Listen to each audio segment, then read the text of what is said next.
ला ला। सासू माँ, आपको पता है आप लोग बचपन से अपने बेटे को पाल पोस के बड़ा करती हैं, खिलाती हैं, पिलाती हैं, नहलाती हैं, धुलाती हैं, और हमारे आते ही बिना कुछ किए हम उन्हें चुटकियों में अपने बस में कर लेते हैं। पूछो कैसे? कैसे? ऐसे। बेशरम कहीं की। यही एक बहू है जो मेरी सेवा करती है, बाकी दूसरी वाली तो नालायक है। तुम नालायक हो जाओ, तुम्हारी माई बहनियां नालायक हो जाए। थोड़ा कम बोलो। तुम तो बोलो ही मत, आज बड़ी मीत बनी हो। देखा, ये ऐसे ही बोलती है। क्यों ना बोलो? ये भी एक बहू है, कभी पलट के जवाब नहीं देती। क्या जवाब देंगी? मुंह तो बंद कर दिए, खेत दे दिए, घर दे दिए, सास के गहने दे दिए, पेंशन पाते हो वो भी उठा कर दे देते हो, तो क्या बोलेंगी? उतनी सेवा भी करती है, तब सब कुछ दे दिया हूँ। सेवा नहीं करेंगी तो कुछ लगेंगी क्या? तुम उनको दे रहे हो, तुमको दे रही हैं अपना टाइम। जो सेवा करेगा वो लेगा। मुझे नहीं चाहिए ना, मैं तुम्हारी सेवा करूंगी ना लूंगी। इतना दिन बहुत सेवा की, ऊपर से उल्टा पानी भर दिए, टाइम पे खाना नहीं देती, चाय नहीं बनाती, कपड़े नहीं धोती, बिना कुछ किया शौक से लेटे हैं। शौक से लेटा हूँ तो अपनी छोटी बहू की बदौलत लेटा हूँ।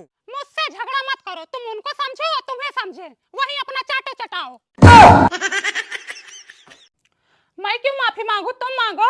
मैं तुम्हारा पति हूँ और पति पत्नी में जब भी लड़ाई होती है तो पत्नी का फर्ज बनता है कि वह अपने पति से माफी मांगे। वो जमाना गया, भूल जाओ उसे।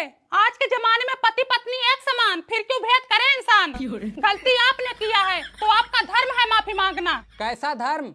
पति पत्नी से हमेशा बड़ा होता है। इतिहास गवाह है, जब भी छोटे बड़े में लड़ाई होती है तो हमेशा छोटा ही माफी मांगता है, इसीलिए तुम माफी मांगो। पति नहीं पत्नी बड़ी होती है, क्योंकि पति पे छोटी एक मात्रा लगती है और पत्नी पे बड़ी एक मात्रा लगती है। हुई ना मैं तुमसे बड़ी, मांगो माफी।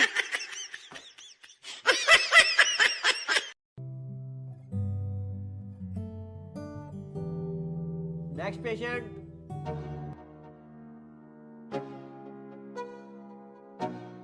क्या परेशानी है? क्या बताएं डॉक्टर साहब, परेशानी ही परेशानी है। खेत बोना है, खेत की सिंचाई करना है, आलू बोना है, ठंडी आ गई है, रजाई भरवाना है, जड़ावर कपड़े लेने हैं, स्वेटर लेना है, साल लेना है, बहुत परेशानी है डॉक्टर साहब। अरे दिक्कत क्या है? दिक्कत तो बहुत है डॉक्टर साहब। पड़ोसी से दिक्कत, घर परिवार से दिक्कत, सास ससुर से दिक्कत, पति से दिक्कत, दिक्कत ही दिक्कत है डॉक्टर साहब। हे भगवान, पहले तुम ये बताओ यहाँ किस लिए आई हो? दवा लेने आई थी। किस चीज की दवा लेने आई हो? बीमारी क्या है? डॉक्टर साहब, रात में अकेले सोती हूँ, घबराहट होती है, डर लगता है, बेचैनी होती है। ऐसे 12-1 बजे रात को दिल धक धक धक धक धक धक धक धक करने लगता है। एकदम से ऐसे लगता है जिगरा उड़ा जा रहा है, कोई लेके भागा जा रहा है।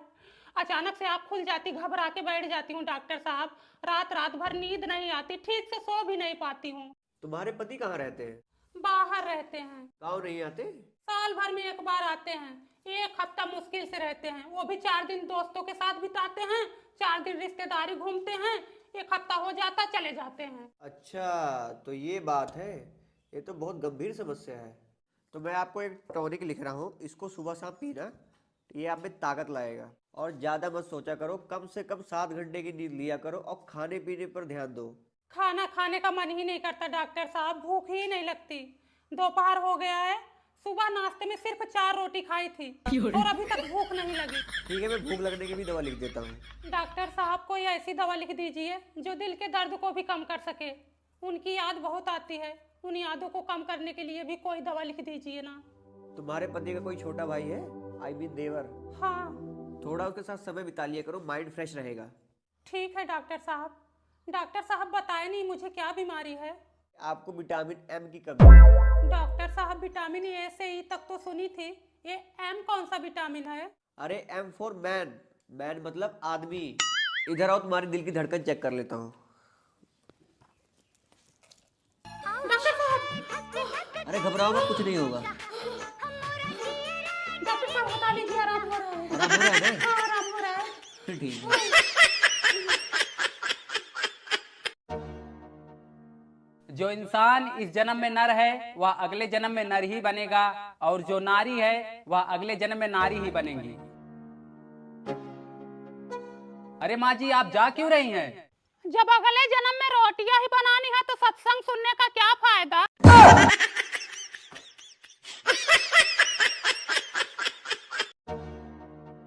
बाली घूमे गोल गोल, कान के झुमके रोल गोल, मैं मदारी झाटूगर, बताओ ये क्या है? लड़का है। कहो तो इसको मोर बना दूं। बना दो। माँ की जगह पे चा लगा दो। लगा दिया। ये देखो बन गया चोर। तुमने तो बोला था इसे मोर बनाऊंगा। अरे आप ही लोगों ने तो बोला माँ की जगह पे चा लगा दो, ये मोर से चोर बन गया। अरे मेरा मंगलसूत्र है! अरे साले का खोपड़ी तोड़ साले का। बहुत समय पहले की बात है, जब यमराज इंसान को पृथ्वी लोक से लेने आते थे, तो एक दिन पहले ही उसे सूचना देकर जाते थे कि कल मैं तुम्हें लेने आऊंगा। और एक दिन एक बूढ़ी औरत की बारी आई। माते, तुम्हारा वक्त पूरा हो चुका है, कल मैं तुम्हें लेने आऊंगा। जैसी आपकी आज्ञा महाराज। एक काम करिए, आप मेरी दीवार पे लिख दीजिए, कल मैं तुम्हें लेने आऊंगा। ठीक है।